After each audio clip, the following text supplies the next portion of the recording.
Hey! It's Enrico Pallazzo! Utah, give me 2. Pallazzo! Utah, Ladies, give me 2. children, Utah, give me 2. we're playing Utah, give me 2. Oh my! There we go. I got it. Okay, I was gonna say I don't know how that started, but we are off to a hot start me. tonight in our third of 10 prep episodes with the big 3 next 3. Tonight we are covering Los Yankees, Los Twins, and Los Dodgers. So 2 once upon a time New York-based teams. And Ben, are they considered the Midwest? Those Twins? Yeah, that's okay. For country, as they say. So there we go. But we are covering America because the Dodgers went west, super far west. So tonight, there we go. This should be good. I don't know how we're going to rank the systems, Ben, if you've got a 1, 2, 3, or if it's just, I'm looking at this, I'm seeing just options for us fantasy players out there. There are ways we can make our teams better with players from all of these systems. Rebounds, disappointments, overpriced free agents, or not free agents, or overpriced rookies who are basically being treated like free agents. The Dodger guys. But we're going to get to cover all those. So in an effort for us to try something new and exciting, we're going to try to stick to the name of the show. It says Power, and then over there it says Hour. We're going to try to stick to 60 minutes tonight because we think that's what the people want. So, Ben, good evening to you, and I'll kick it over to you to start us off with the Yankee system. And as you're talking on this, the Yankees, we always know the Yankees are going to have some prospects, but this might be the shallowest that I've seen their system in guys that I trust will make the major leagues. There is a whole lot of like DSL, Florida complex type of guys right now that haven't yet seen full season ball, but that's really where their talent is right now in the Yankees system. There's a very slim number of guys that are AA, AAA that you're like, that guy could be interesting. It's a whole lot of like quad A type of guys that are in their upper minors right now. But we're going to start off and we'll look at last year. I had the Martian himself, Jason Dominguez, Spencer Jones, and Brock Selvage in my big 3. And this year, none of those are in my big 3. So, Dominguez did graduate, so that's okay. George Lombard, who's was a stud athlete in 3 sports in high school, got drafted in the first round, so he decided to do the whole baseball thing. Did very well in high A, got to AA, struggled.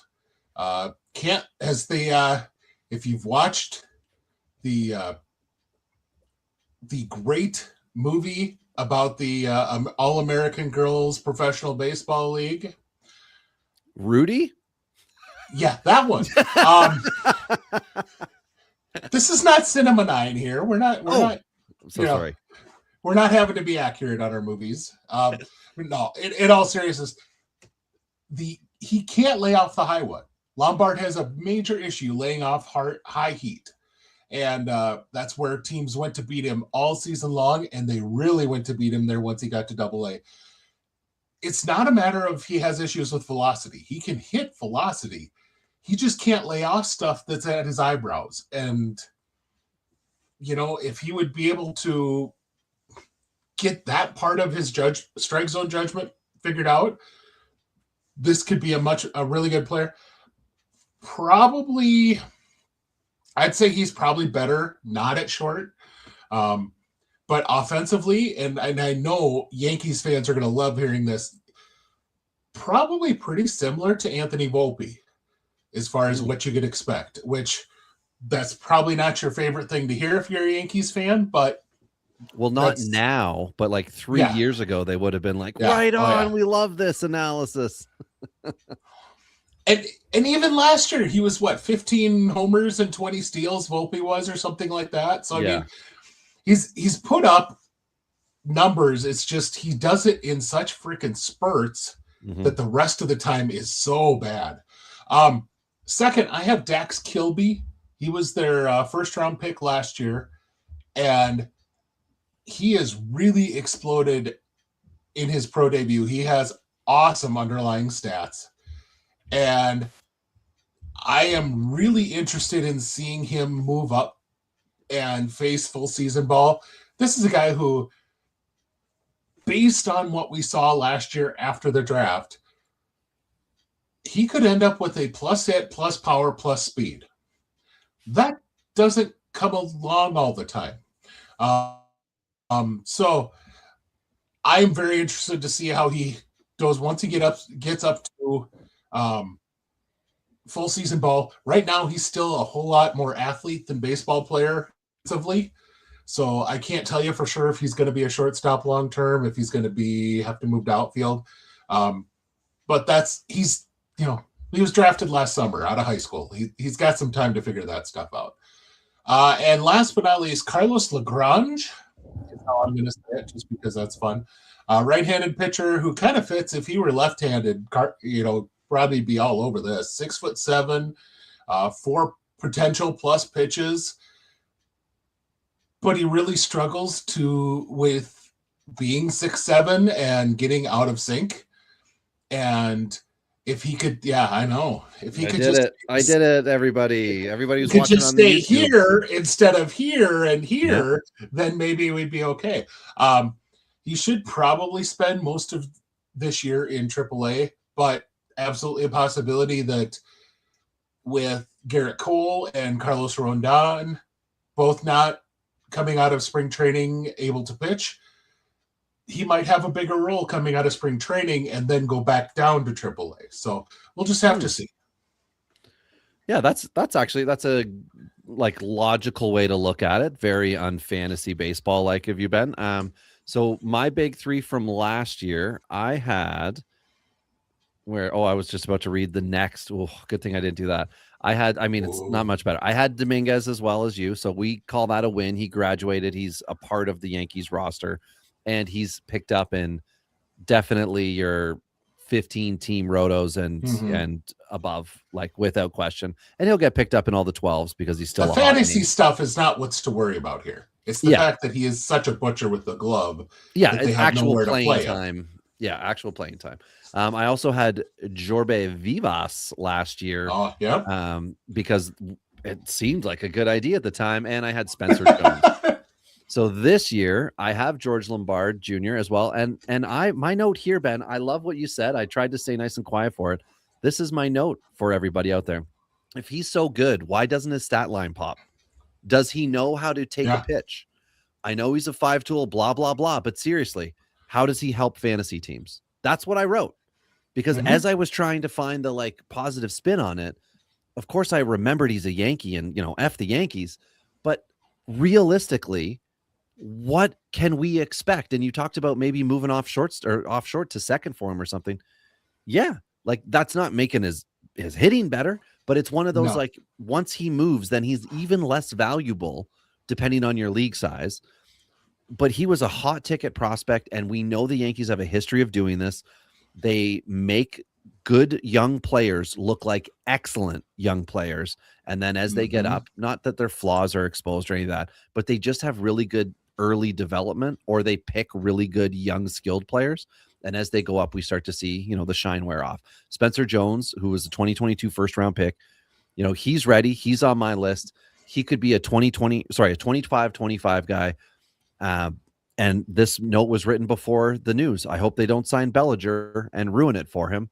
Well, now the road to consistent opportunity gets harder for him, but that's, earn it, right? Earn it. And then the other guy I've got up here is a fun one for me. Ben, you didn't mention him. It's Elmer Rodriguez, a 22-year-old who should be at AAA this year. He was traded for Carlos Narvaez in 2024, which, just for everybody to remember, Narvaez, the Red Sox now starting catcher. It was Connor Wong headed into last year. Now it's Narvaez. Sorry, I'm saying Narvaez. I'm adding letters. Anyway, Erod has been a riser since the trade. He finished 25 in AAA and is set to return there in 26. So I quite like him. And my in-between guy you had in your big three, Ben, Carlos Lagrange. And I got the stat line here that's impressive, which is 120 innings pitched, 168 Ks. Excellent. 62 walks. We'll let that go. 4.5, like, it's 120 whip. That's where I like to be with those guys. Obviously, when they're younger, it'd be nice if they were lower. That way it gives them a little more room. But I kind of think he might return to Double-A, and that will put him in a weird spot. But I thought he was worthy of mentioning. So we're both at different points as to where he's going to go for the year. But I think on the 40, I believe. That's why I mentioned him instead of the Rodriguez. AAA idea. That he could potentially have. As far as like big league time right away. Yeah, that like he and Rodriguez, I have kind of as the 3-4 right next to each other. So I kind of went that way. Yeah, I kind of went that way myself here. So Ben, who do you have for your Yankees next three? So last year we went Ben Hess, Bryce Cunningham, and Lombard. And this year, one of those returns, actually.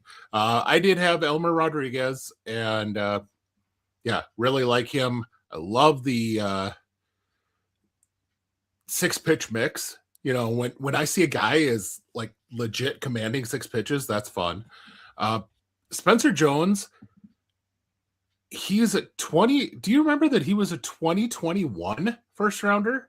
It seems like he has not been around that long, but he is moving up slow for a college guy. Now, one of the things, he was a two-way guy pretty much all the way up until he got drafted. And for a guy who was a two-way guy, really not a fun arm in the outfield. It's kind of like the 6'7" pitcher issue. He kind of has that in the outfield where sometimes he just goes to throw and his arm is way behind his body or just out of sync. And then all of a sudden, a guy who could throw 90 plus off the mound can't get the ball to the infield with any velocity. That's kind of weird. But obviously the big thing here is just swing and miss. It just absolutely, it's so much that it's when he is hot, and we saw this for a little bit last year where he went like 20 home runs in a matter of like 3 weeks. It was freaking ridiculous. But when he's not, he can go through a week where he strikes out 30 times. And that's just that there's nothing you can do for your team when you're striking out like that. I mean, it's not like, at least if you're hitting a whole bunch of ground ball outs, there's a chance one of those squirts through or glances off the glove. You know what I mean? You can't really somehow get on base on a strikeout. Well, I mean, you technically can, but realistically, it's pretty darn rare. And then my last one was Ben Hess. He was first round pick in 24 out of Alabama. This guy just kind of screams number 4, low end number 3 inning eater type. I don't know that there's a whole lot of ceiling beyond that.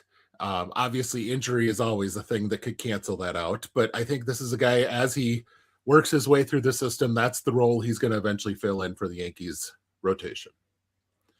Yeah, so in a situation where you've got good defense and he's putting the ball in a position to be on the ground, he could appear to be better, and it would be the fact of the matter, understanding what the true limitations are going to be for Hess. But I like him as well. Last year, my next 3 were Cade Smith, who was a 23 6th-round pick. I even had his I had his 4 pitches, but I had 3 of them with the ratings on them in my notes. I mean, I had a lot of time last year when I was doing theirs. Roderick Arias was one of my other guys, who's a 21-year-old J15 pick, switch hitter. He came stateside in 24. He's not repeating on my list. And then I had Thatcher Hurd, who was a 24 3rd-round pick. 3 guys out of LSU, and none of them have made the cut for me.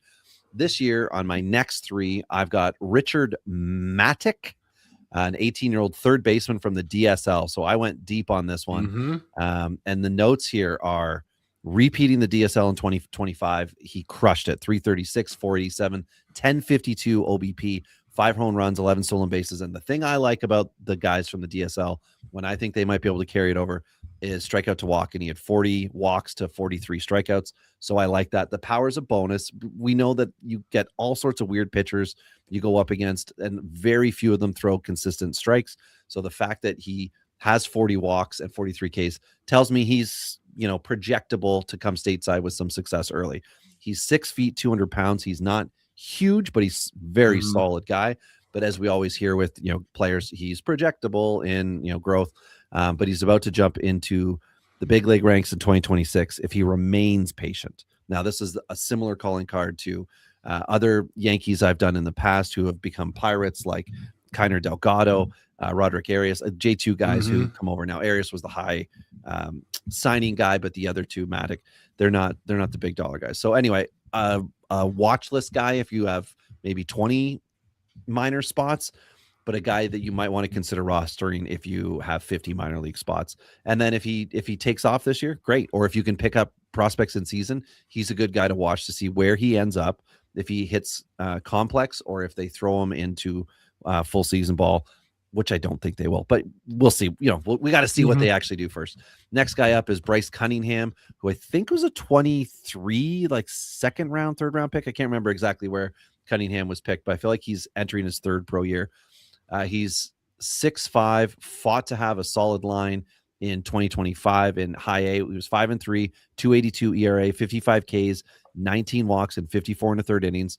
So it's not eye popping, but hopefully he can build on it. The big thing, of course, is 54 in the third innings. We need to see not double. That would be unfair unless it was related to injury. We need to see him somewhere in the 80s because he's 23 years old. So he's pitched before. We just got to see what they can actually do. And then I have Dax Kilby as well.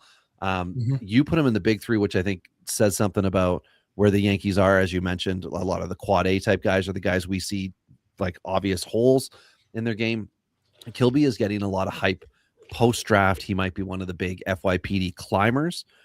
The fear is that, of course, he's a Yankee, and as we mentioned before, they can look really shiny out of the gate. But he's a darling right now, and he's jumping into top 10s in FYPDs for sure. If you allow the international guys, he's 8 to 12. If you don't allow the international guys, he's a top 10 locked in, which is a big jump from where he was drafted, I think 26th, if I'm not mistaken. So Ben, in a very deep shortstop class, he was never really considered one of the elite of that class. It was, it was the draft. Talked about like Eli and Ethan and all that. Yep. He was kind of that. There was kind of a tier after that with JoJo Parker and a few other guys. Well, Aviar Arquette's the one that I find interesting. I haven't seen Kilby drafted after Aviar Arquette, who went to Miami. Yeah. Which that's results based because of where he was assigned for Kilby, which is great. Like because he did it as a pro, which is great. We've seen Charlie Condon slide back in FYPDs 2 years ago because everyone thought he was automatic. I remember saying he's probably going to end up, hitting 1 million bombs in 100 at bats. Just drafted him today, by the way. So what was that? Sorry, I just drafted him today in the Pallazzo Invitational. Just so you know, Condon. Yeah, nice. Like in the anyone here can join, and you can like that. So you can join the Discord. We'll plug that now, and you can join in our live chat as we are on X. You can find us not on Facebook, but you can find us on YouTube as well at Pallazzo Podcast. 2 L's, 2 Z's, as you all know. But anyway, that's enough Yankee talk, Ben, because I was just saying, you're just up to your wedges, right? Yep. And I'm going to do this different than what I have written down on my sheet. I have names to know, and I have a DSL guy, or actually I have a DSL guy and a backup DSL guy, just in case. Oh my goodness! Name the first one. Double DSL. But instead, I'm going to talk about both of the 2025 draftees that I had because you didn't end up mentioning them. Okay. The first one's kind of fun just because it's Caden Kent, Jeff Kent's son. Yeah, it was their 3rd round pick last year. It actually profiles a lot like a Rob Refsnyder type of guy, a power hitting utility guy that can play all over the place. I think, he's from the left side, but I think that could be a platoon utility guy. I think could be his future role. And then just because I love his name, Pico Cone, left-handed pitcher, 4th rounder. and 6'5" left-handed pick or lefty pitcher out of Mississippi State. He is a guy who has a really strong repertoire of pitches, but he needs to go through the Yankee fine 6 mile an hour velocity program, because they have done that with SEC pitchers in the past, where all of a sudden now they're throwing 98 and touching 98 and averaging 95 when they were a low 90s guy coming out of college. That's where they've gotten a lot of value out of pitchers over the years. That's what he needs in order to make it. Otherwise, he's probably a swing man or long reliever type. Otherwise, because his fastball is more of a 90s fastball. But anyway, that's I was just looking my two at the guys draft that are my class. wet guys. I could not find a signing that seemed really interesting as far as like got a huge bonus or anything. The Yankees were incredibly disciplined. They did have that forfeited pick in round 2, I think it was. So Kilby also, by the way, was a competitive balance round pick. So he was 39th, not 26, as I mentioned earlier. And he went a little over slot, 288 over slot for him, coming in at 2797. So they gave the money to Kilby and then they moved on. So Ben, do you have any other wedge type players for them that we could be talking about next year? I mean, just my DSL one. The main one I thought was fun was Steven Martinez. He's one of those guys who signed in December. Really, really good defender at shortstop, and that's probably going to push him for a little while. He's not one of the guys that you would think did a lot of what a lot of Yankee guys do, where he had holy crap walk numbers. They seem to always have a guy in the DSL who has like 40 walks in 25 games or something like that. It's just always at least one. Kiner Delgado was one of those one year, where he had like a 460 on base. Steven could be a legit shortstop, really good, and had that kind of an on base. We'll see if any of it translates when he comes stateside. Yeah, absolutely. All right, let's move on to the Twins here. You went first, so now I'm going to go first. Everybody is excited to hear about my Twins big 3, but let's just recap last year's big 3. I had Gabriel Gonzalez, who was a J15 pick in 2021, who was coming off of a down season, but I thought there was hope with him. I had Brooks Lee, the switch hitting shortstop, and I had Emmanuel Rodriguez. And I got to say, I am not an Emmanuel Rodriguez guy. And that's just who I am. I'm not in with him.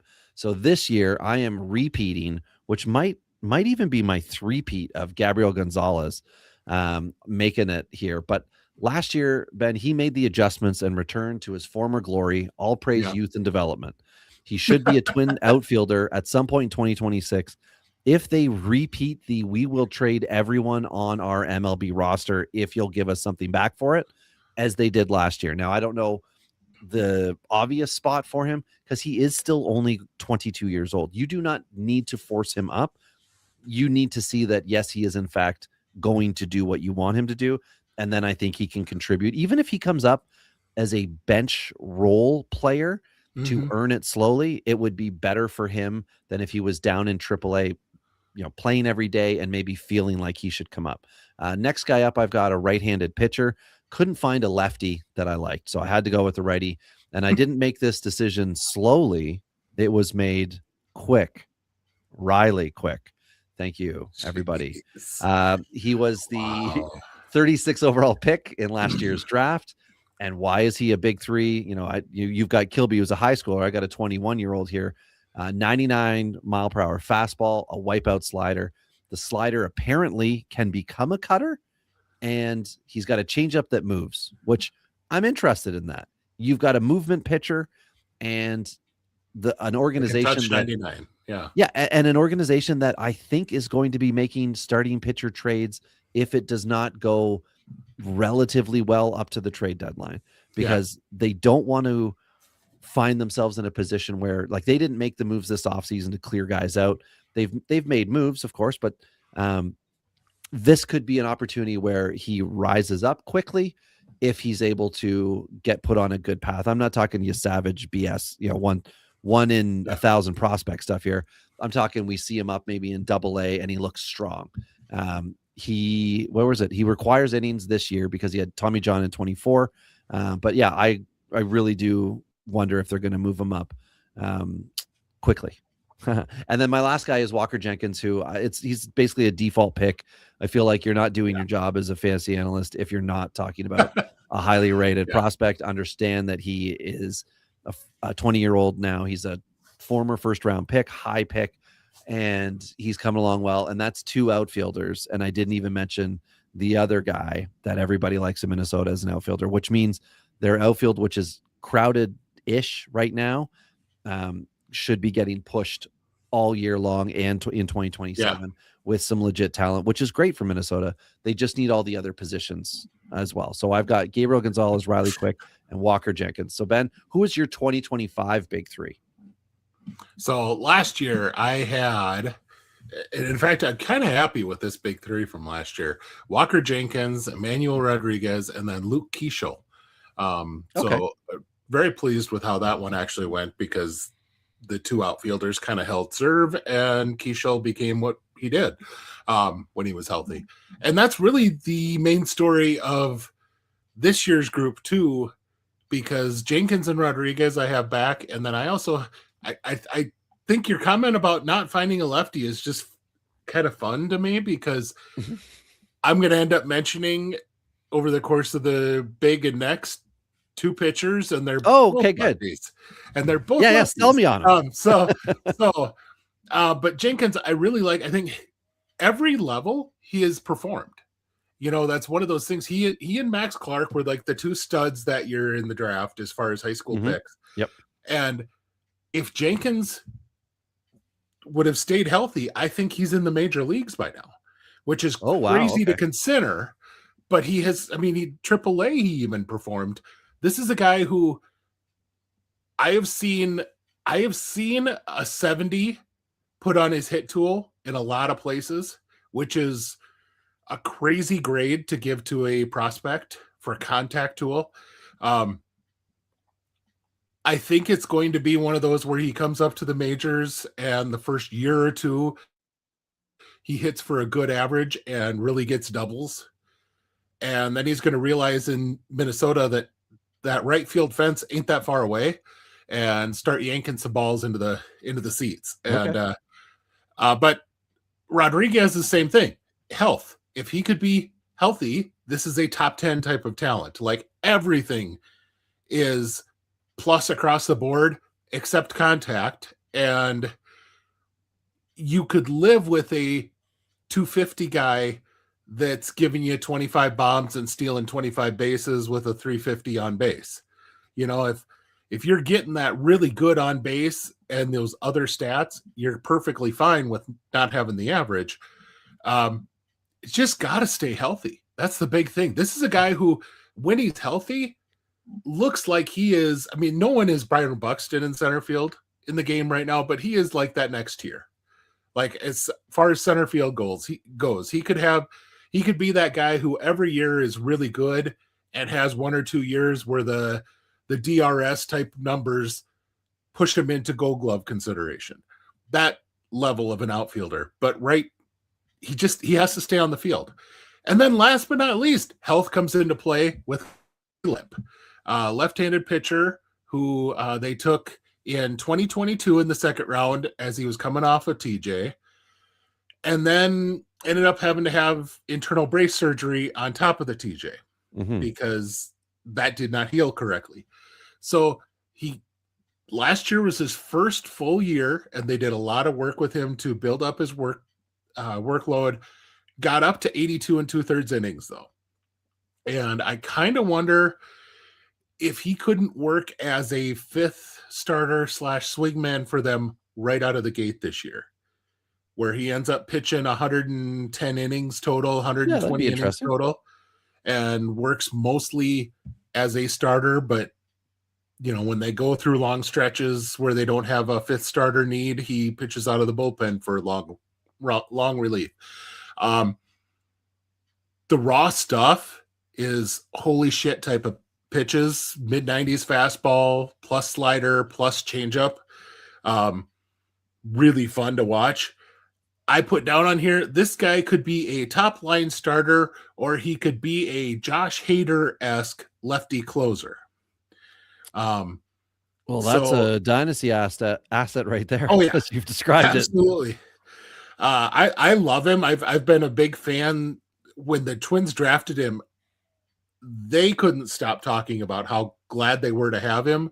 And then the internal brace thing came around and they went, oh, well, crap. And so he just really has not been on the mound for people to see just how good he is. I would bet he gets a long look this spring. So, but now, before we get into the next for the Twins, I think we should get in an advertisement. So, I had one, and then the stupid thing went away. A perfect one for the Twins, too. And where did it go? We never claim to be producers. This is very, very, very true. Or maybe we lost that one. Oh, that would be sad. I was going to play the double mint. Since we had, we're talking Twins, I was going to do double mint, but do you want to just sing it for everybody? No, I'm going to stick with gum though. Okay.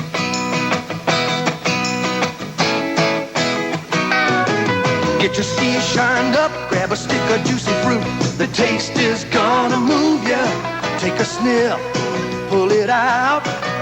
The taste is gonna move you when you pop it in your mouth. Juicy fruit is gonna move ya. Your juice is soft, it gets right to ya. Juicy fruit, the taste is gonna move ya. And Take it a was sniff, winter themed. Pull it out. Yeah. Winter themed. Yes, and with Winter Olympics coming up, I mean, just all sorts of great ideas On there. point. I think double mint would have been a lot more fun as we talk Twins, but it is Certainly. what it is. So next, Robbie, who were your next three last year? Last year I had Brandon Winokur, shortstop, outfielder, young guy. He was a 2023 third round pick. I had Marco Reyes, starting pitcher, fourth rounder in 2020. And Walker Jenkins. I had who obviously, as you just said, he had an excellent year. And I think that was a smart one for me on the next three, because this year he does move up, and it is hopeful to see, as you said, Ben, some major league time for him, depending on what they do. And I was looking at, like, who was it? Matt Wallner and whoever else on their charts. Their bench at the moment, looking at Roster Resource, not a sponsor, but they're the spot that says here's the logical kind of guys. It's James Outman as a lefty, and everybody else I think is a righty. So depending on exactly how things lock in for the Twins, the bench players, I should say, aren't safe with their jobs, regardless of like what the major league team does with the starting lineup. I think there's an opportunity for all those young outfielders to get a shot at some point this year. But my next guy, the only thing giving them security is the fact that Outman and then Cody Clemens, who's also kind of an infielder, outfielder, they don't have options. That's about the only thing that keeps them, like, they're probably going to get a lot of run before the Twins are willing to let them fall off. But potentially, because some teams, as we found out last year with Jose Suarez and Ian Anderson, Ben, both close to our hearts, some teams are willing to let those guys go because they feel there's a different option, or they want to see if they can slide them through at a certain time, end of spring training, things like that. So we'll see. But anyway, the guys who we don't have to worry about coming up this year, but we do want to worry about rostering. I've got Quinton Young, who was the second round pick this year, 6'6" shortstop, project with MLB bloodlines. He's got power, and we'll see if he's plus or minus George Wolko prospect type value in 2 years. That's kind of where I pegged him off, because that's what he is. He is and if you don't know, Wolko is a guy we mentioned on last week's show with the White Sox. Go back and listen to that. We'll get into that. It always hurts my feelings to put a catcher on a prospect list. So if I do, it really kind of means a lot as far as I'm concerned. And Eduardo Tate, who came over from Philly, he was a 2023 J15 class. I acknowledged last year that he was good. I'm continuing that now with the Twins and his new team. Good average hitting catcher with pop. Okay, I'm in. I'll take that. Minnesota doesn't have a guy, for catcher long term. Maybe Tate could be ready, but you can't rush this, and they won't. He's 19, 20 this year, but he could be pegged if he does, what he did last year, continues on. He could be pegged. And my other guy, Ben, was a 4th-round pick in last year's draft. And you know why I love this? He's a center, also a right-handed pitcher. And why is he a center? Well, he's 6'11". It's Jason Reitz, Reitz, not Z-Z. One good season with Oregon, got him drafted. He's got nothing special, 50 slider, 50 fastball, cutter, you could argue, 45 changeup was in that same company. He's a project. And his big thing, because he's 6'11", is going to be consistent delivery to stick as a starter. But I think he could be a really interesting guy to watch, and we'll see what he does this year. So I've got Quinton Young, Eduardo Tate, and Jason Reitz. So Ben, who did you have to kick off 25, and who do you got this year? So I had a couple young pitchers last year in Charlie Soto and Dasan Hill, and then I also had Peyton Eels. Yeah. Okay. Whatever. He's no longer with the Twins. They allowed him to go elsewhere. But this year I am keeping Hill on there, but I am going to have Kalen Culpepper is the first one I want to mention. Oh, yeah. Okay. And 1st-round pick from 24. This might be a guy that we end up seeing in the majors this year, but that would mean a lot of things went wrong for the Twins. But, sometimes that happens. He is he was considered more of a high floor pick when he was made, but he's really shown more ceiling than I think a lot of people expected out of him. He's definitely a shortstop and may not be a stud in fantasy, but one of those guys who could be a double-digit home run steal sort of guy, but he's going to be on base quite a bit. He's going to put a lot of balls into the gap, so he could get you some runs in RBI. But like I said, a surefire shortstop, which means he's probably going to get plenty of at-bats for you. I think it's going to be with Brooks Lee being the guy that's kind of part down right now, it wouldn't surprise me if they had a true for sure shortstop and he was ready, that they pushed him through. But outside of him really coming out and showing above what I saw last year, I think he's probably a year in AAA and then takes over in 27. But okay. The Tait, you mentioned him, Eduardo Tait. He's Tait. Oh, wow. Yeah. Tait, I was way off. Sorry. Well, you got to be careful because you add in a particular letter there and you really get awkward. He's kind of got that perfect catcher frame, 6 foot. He's about 200, 210 pounds, kind of shorter, squatter. Definitely a plus power guy with good contact skills. The issue has always been for him his movement, his lateral movement behind the plate. And the Twins got a hold of him. The Twins, like it or not, I mean, they haven't produced a whole lot of catchers in their system as far as prospects, but everyone is hiring away their catching development guys, which usually says good things about the catching development that you're doing in your farm system. And their main catching development guy across their farm system worked with Tait after the trade and said he just made leaps and bounds. He said he kind of made an inference that nobody had ever really worked with him at catching before. I don't know that that's true, but that it was kind of like this, like, oh, wow. But that he was really open to learning. Dasan Hill, this is a guy I've been a fan of ever since he was picked last year. 2024 second round pick. They signed him for a good chunk over slot. 6'5" lefty. He's still growing into his frame. I think he honestly looks like he might be a little taller than the listed 6'5", but he'll get to AAA, and they'll have to do the measurement stuff for him. So then that'll be accurate. But it's a fastball that gets up to mid-90s. He's got a high 3/4 arm slot. So what it kind of reminds me of, it's not as far up and over as Trey Savage. Okay. But he's kind of coming from that really high angle. And so he gets a lot of downward playing with all of his stuff. The only thing that, because of that, his sweeper can get to be more of a 12-6 curve. Gotcha.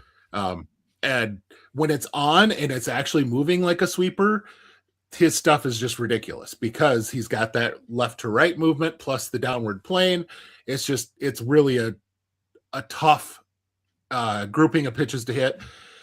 This is kind of a number 2 type of starter if he can get everything all synced up. The guy that he reminds me a lot of is a young Max Fried before Fried really took off, and because Fried was kind of a curve fastball change guy and then added in the slider and then a sweeper on top of it. But it looks a lot like Fried did as a young pitcher. And so this could be an interesting development one to watch because that level of a starter would be impressive. Mm-hmm. And since we're going to do this, my name to know, because you said there's not lefties, I still like Charlie Soto, but Kendry Rojas was acquired this last summer from the Blue Jays, lefty. Yep. I really think he's probably going to get some run this year in the majors. But I really don't know that he's a starter. He's a guy with, I don't see a third pitch that's consistent.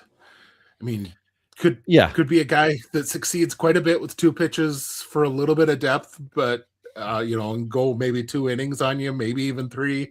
But like fastball and slider aren't highly dominant pitches either for him. So to have your changeup as your third and you're all right control and you're not a dominating pitcher, you're going to I think you're going to plateau. You're not going to get away with it as long as Strider has. I think he's probably a multi-inning lefty out of the bullpen, but that has a lot of value. If you can be throwing from the left side and you can throw 2 innings out of the bullpen, you're going to pitch for a long time in the majors. And certainly, the Twins have nothing coming back in their bullpen this year. So they're going to have spots open in the bullpen. If he wants to claim one, he could certainly do that. The draftees, you mentioned Young, who I really enjoyed. And so I'll mention the other one. The Twins went and got probably the best for sure shortstop in 24's draft in Culpepper. And then they went out and got Merrick Houston, who was a holy crap defender last year at shortstop. And so they are building up some really good defensive shortstops in their system from the college ranks that are moving quickly. It's going to create a little bit of a logjam here pretty quick in the upper minors, which I think most teams would prefer to have issues like that. Houston, we do have a problem with because, thank you, everybody. Only 1 professional home run and 6 extra base hits in the 100 at bats between A and high. Again, 100 at bats. So give some grace, but also just So my note here with him was could end up a Ray Ordonez type who offers sporadic offense alongside elite defense. Okay. So if you need him in the lineup, as far as the depth of your league, he is somebody that you're going to want to be looking at. And then you just have to understand what might come of that. So, Ben, my only wedge type player in betweener wiener that I have is Emmanuel Rodriguez.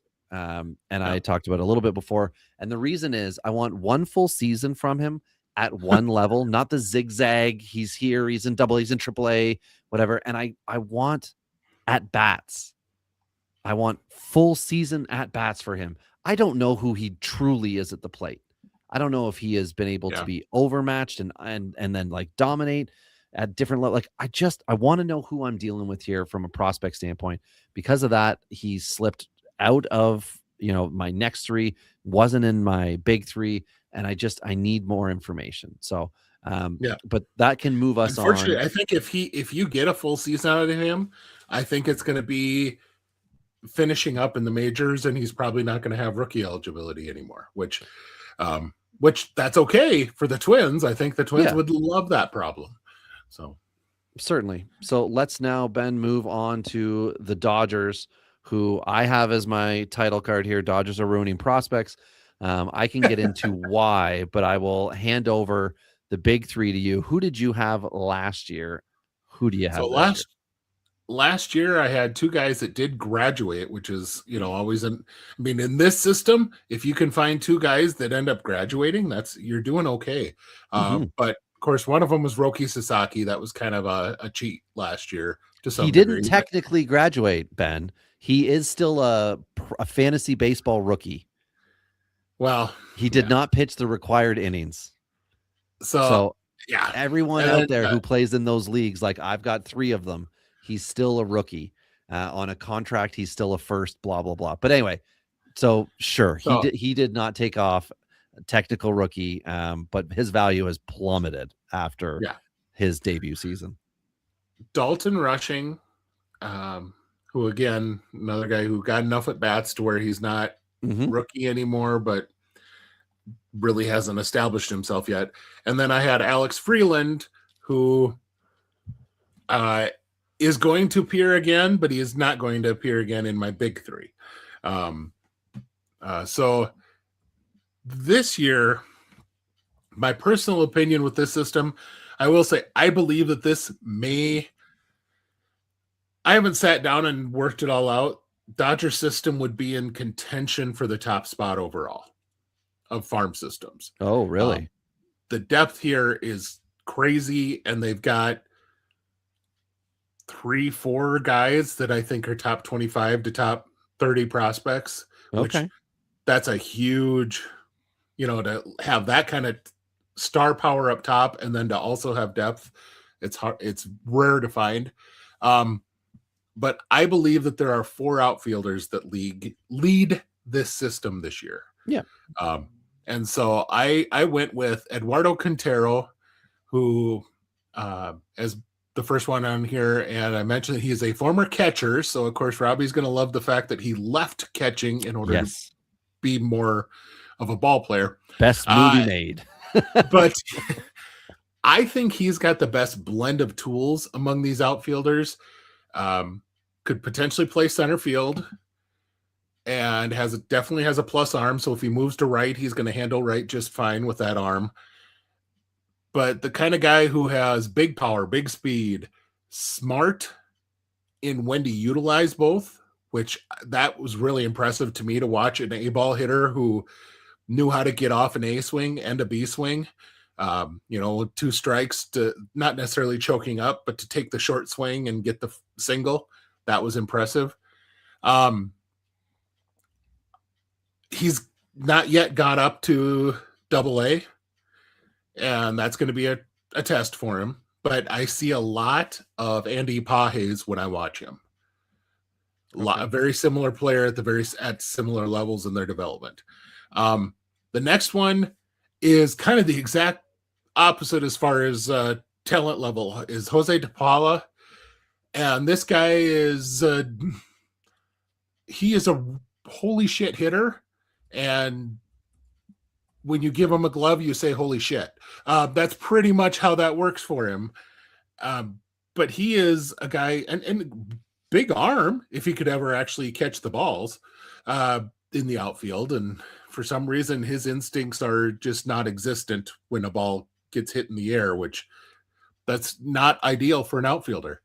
But you saw in the Futures game, he has some of the most electric power in the game in Prospectum right now. I mean, it's just, he can turn on a pitch and put it 450 feet, no question. I mean, it's just, holy cow, how quick he can flip the power on a swing. And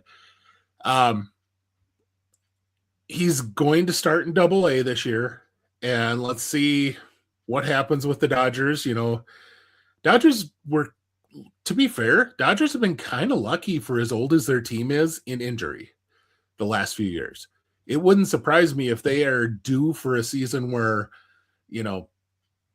3-4 guys miss 60 games on the year. On Not that I'm the arm cheering for side, this. people would argue that one, Ben. But Well, as far true. as health goes, I'm saying more their lineup. Their lineup position has players. been their lineup is one of the oldest in the league, if not the oldest in the league, and they're consistently getting those guys in the lineup, which is that luck is not going to last forever.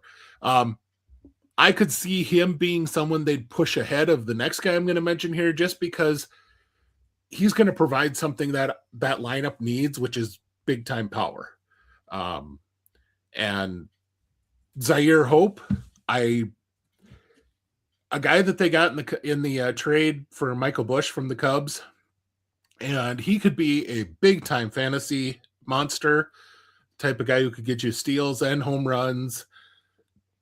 Don't think he's going to hit 300 for you, but he might not. He's not going to be a guy who hits 220 either, I think. But he's also been a guy who has taken a little bit of time at each level. And that's why I think if they need to make a call for their lineup, more than likely they're going to go for DePaula over Hope, because it seems like Hope takes a little bit of time to adjust at each level. But once he does, he becomes arguably the best player at that level for a time before he gets promoted. So he's worked his way to where he's in the upper minors. He'll probably spend all of this year between AA and AAA. And if he doesn't graduate, wouldn't surprise me at all if this is a top 10, maybe even top 5 sort of prospect next year. Yeah, I'm with you on that. In 25, my big 3 were Jackson Ferris, the left-handed pitcher, who also came over in that trade.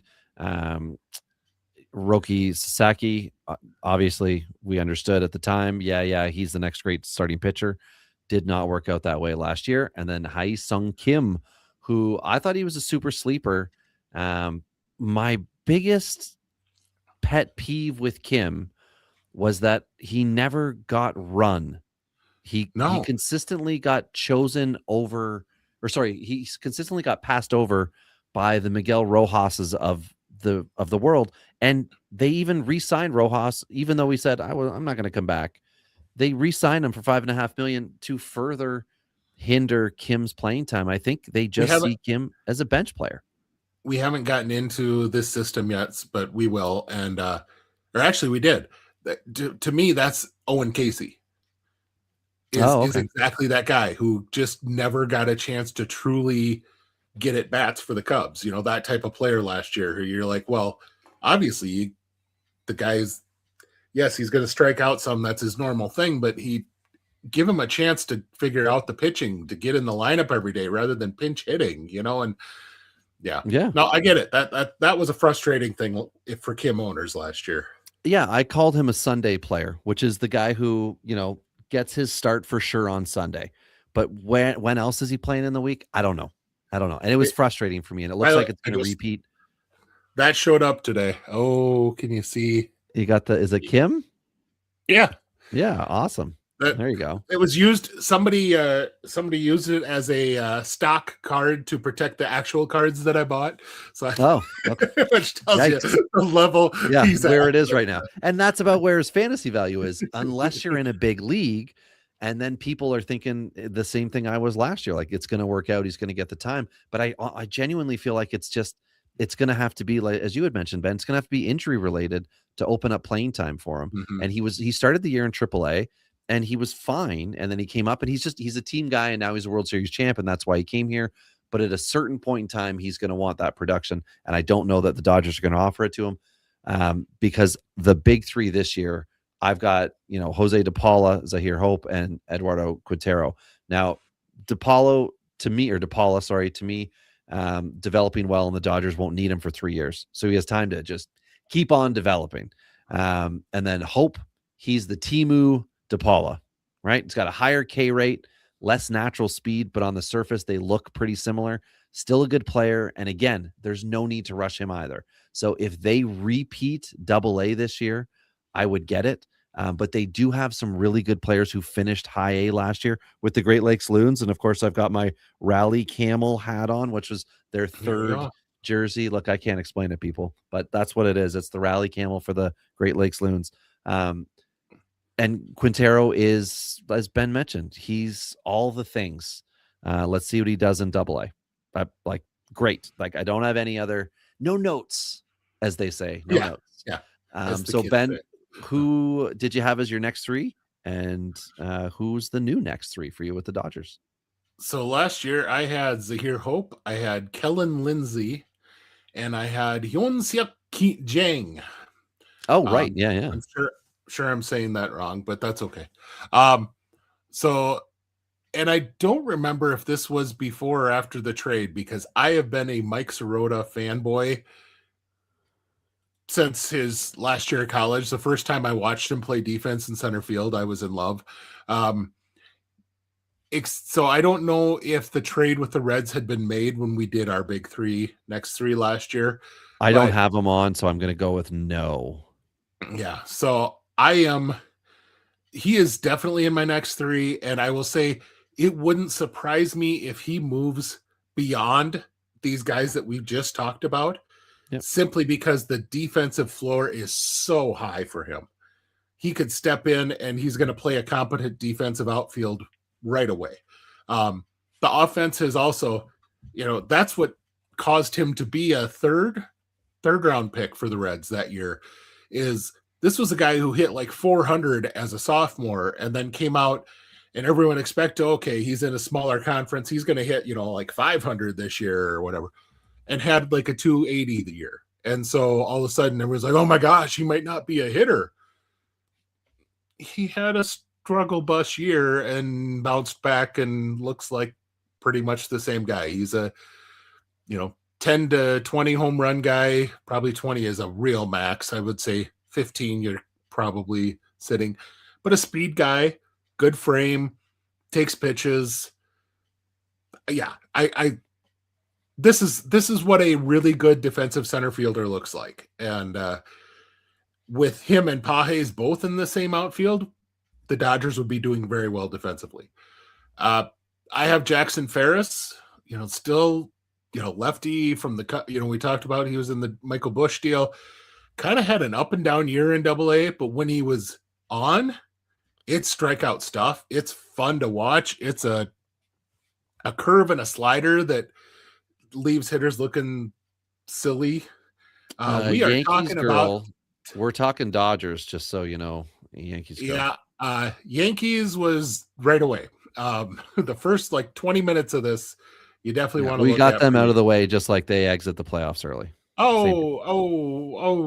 Hey now, recency bias. So the big thing here, Ferris struggled with his location, not so much necessarily walks, but he would get a whole lot of balls in count. And that led to high pitch counts. And so then he got ducked out a lot earlier than you'd like. To be a starter, he needs to figure out his delivery. He's got a little quirk in there. It's kind of fun to see, but at the same time, it's got to be consistent in order to make it as a starter. And then I bring back Freeland. Freeland's, as an infielder, really had a solid 2025. But yeah, this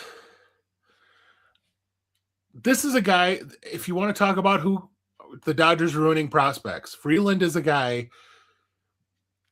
probably 25 teams in the league he's starting for. The other 4, he's planned to be their utility bench guy, and the Dodgers, he's sitting in AAA going, what the fuck? And that's exactly what we're talking about, where they ruin guys. And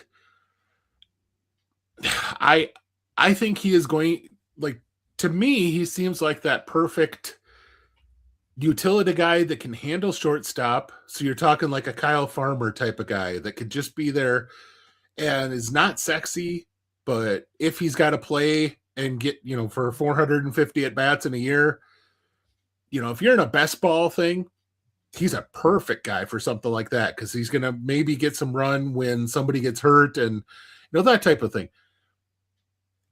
I don't know if he's a major league starter ever, but he's the type of guy that I think for a lot of years could get 400 at bats. And right now with the Dodgers, there's no friggin' way he's going to get that, which is unfortunate, because I think he's got a skill level to be productive with those kind of at bats. Yeah, fair enough. When we get into the wedge players, that's when I'm gonna say my piece. But right now I'm gonna give my next guys up here. So last year, my next was Maddox Burns, a 22-year-old starting pitcher. It was a first round pick in 21. He missed time in 24. Blah blah blah. Maddox Bruns. I said Burns, I think. Yeah. I had Emil Morales, who's a DSL shortstop who came over last year, and I had Zahir Hope because I was slowly bringing him along, and that's where I was sitting with those boys. This year, Morales is repeating. All the skills, had an excellent line in 25. He should be an A-ball all next year, and it might end up being, he finishes with the Great Lakes Loons, and then he could have a full AA season, a full AAA before he's even pushing for a spot. And why? Because there's long-term contracts in front of him everywhere but second base. So unless he's going to move somewhere else, there isn't a push for him out of need. And of course, as we know, if there is a need, they will fill it with a free agent that will have a deferred contract and isn't baseball fun. Other guys I've got, Aiden West, who was the 4th round pick in this year's draft. He is a shortstop, third base type as well, similar to Morales. This year's Kellen Lindsey. Okay. Last year, Kellen Lindsey was like this holy crap athlete. Yeah. And I think West is kind of just that. Yep. Well, yeah, he isn't likely to be a shortstop long-term in pro ball, but his build could be at third base, second base, fallback idea here. His bat is his dominant tool today, and the Dodgers in no rush with this guy. He should have 4 years of like full-on development, like slow play. That's why he's in the next for me. Different teams have different values for next, and some of it is like, I think this prospect could really jump, and some of it is, I think this prospect has a ton of tools and talent that we could see slowly build up. And the other guy I've got here is Adam Serwinkowski, who's a 2022 third round pick. I feel like Serwinkowski came over and traded with the Reds.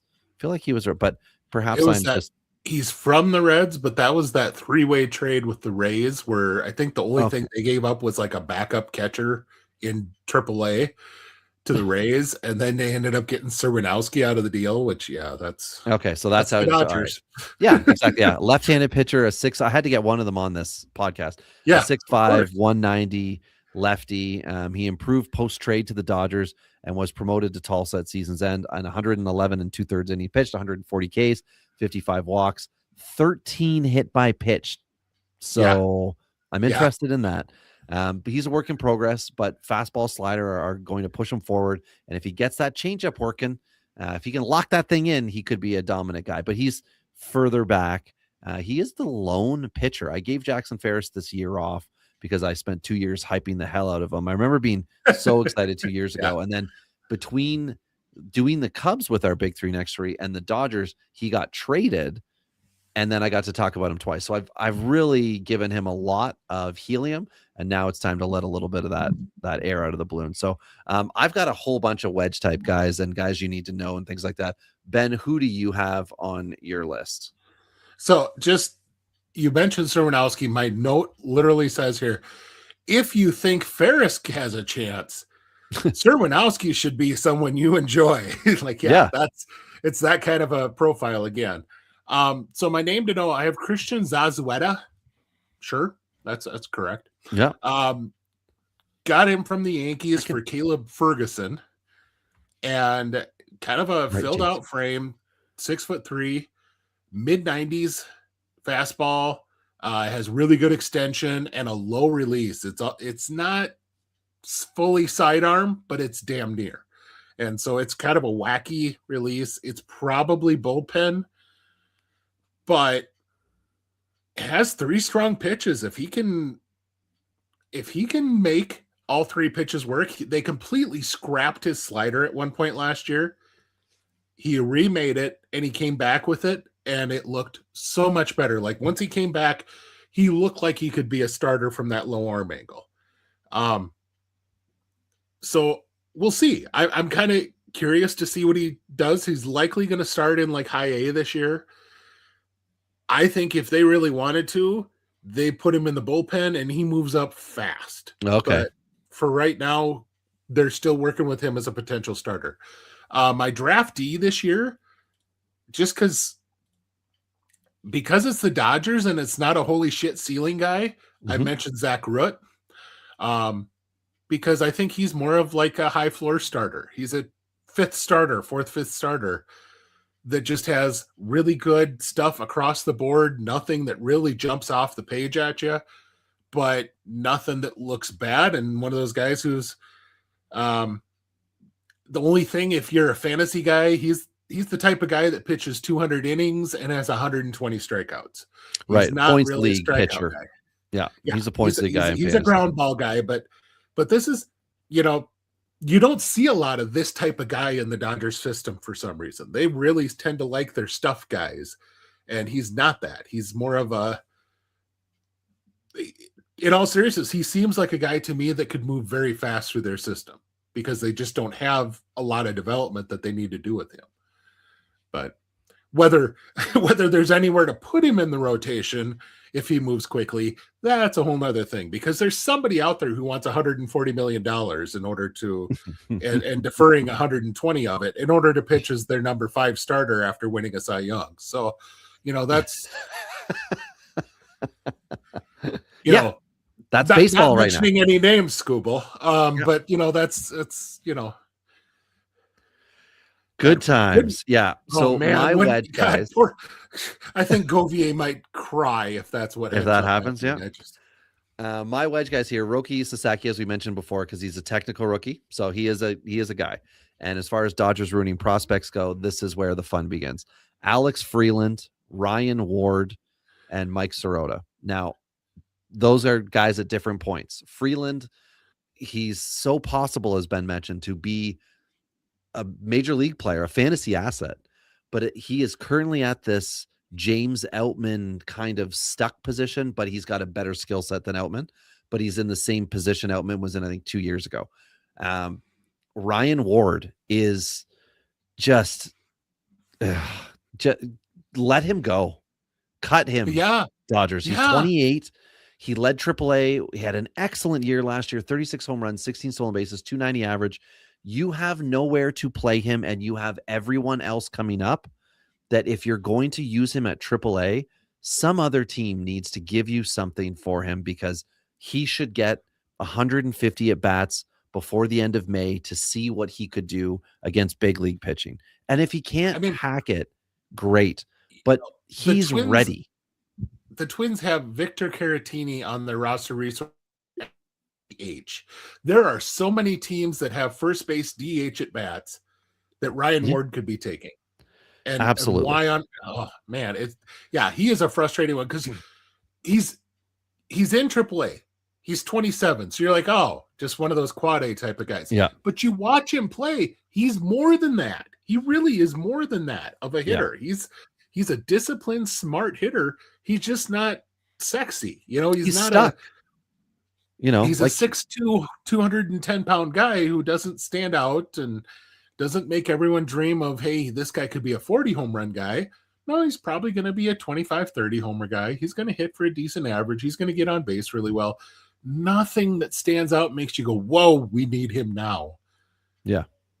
But Jesus, that's a guy that good Lord, Boston would have killed for a guy like that at first base last year. And it would be horrible to see him end up going to KBO or something like that to get a pro, like a higher level in AAA to get like that experience, because if he was to come back at like 31, 32, that's prime time. He could have been, making a few, highlight reels somewhere on an MLB roster. And like you said, Ben, there's always spots. Like Lamont Wade Jr. signed a minor league deal with the White Sox. The White Sox could look for a Ryan Ward type situation. And again, as an outfielder, move him to first, the DH at bats, as you mentioned. just some at bat. I hate how it's happening with him. I fear for Freeland in the same way as, you kind of mentioned, where is he going to go, whatever. And my big fear here is Sirota, who, like, I think he should be able to bucket because the Dodgers drafted him in 21, didn't sign him. Then he went and signed with the Reds. Then they traded for him. It's like clearly the front office or scouts or whomever, they want him. He has elite OBP, as you already mentioned about the defense. But the problem is they got DePaula, Hope, Quintero there. They've got Pages up already. Yeah. Like it's tight. Kim played center field last year. Mookie Betts moves around. I don't know. Like I'm fearful of it. And it's this excellent problem that the Dodgers have of talent at all levels everywhere. And the most important thing is you also have major league elite players who want to play on your team. So they've got this excellent problem, but at some point there are going to be lost prospects in it because they're not going to trade them because they can't. You don't trade everybody. You just don't do that. They're not going to play them because they got high dollar, deferred or not, high dollar MLB veterans, and time will pass and things will happen. And these guys are going to cap out. They're getting older. I mean, yeah. I was just pulling this up here. Dodgers, their starting lineup here. We've got Shohei at 31, obviously not kicking him out the lineup or anything, but I'm just saying, just for age-wise here. Yeah. Shohei, 31.6 age. Mookie is currently 33.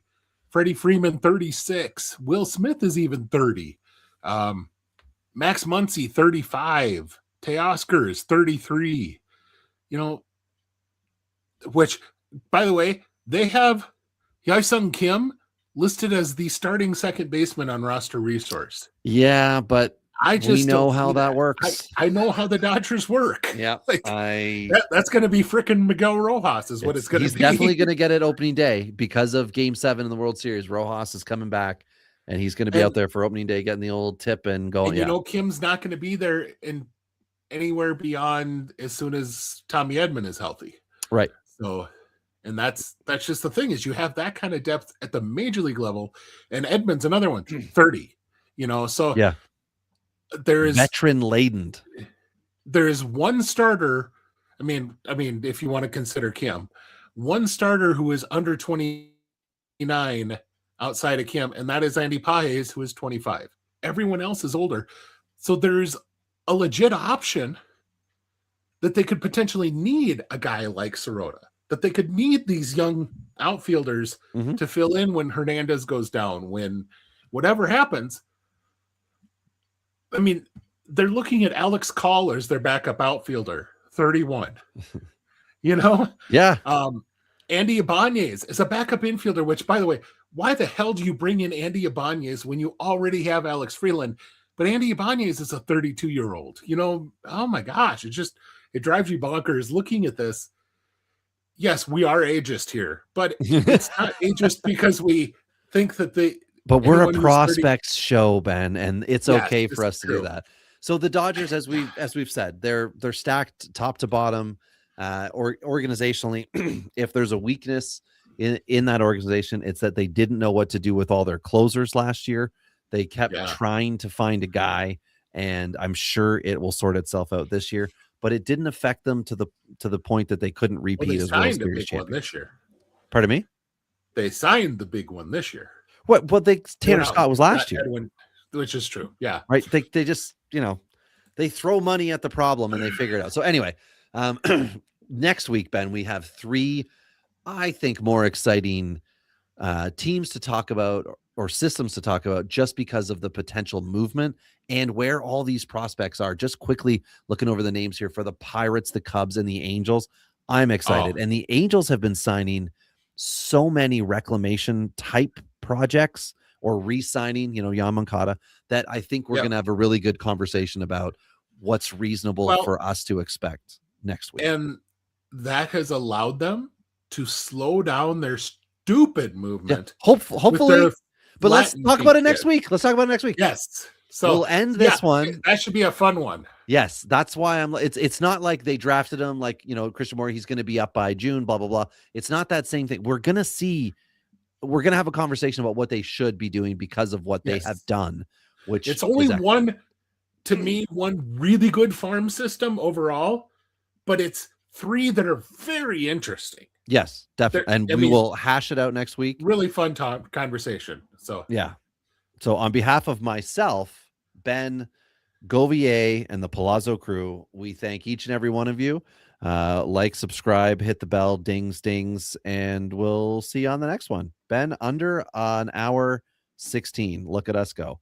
All right. Good night, everybody.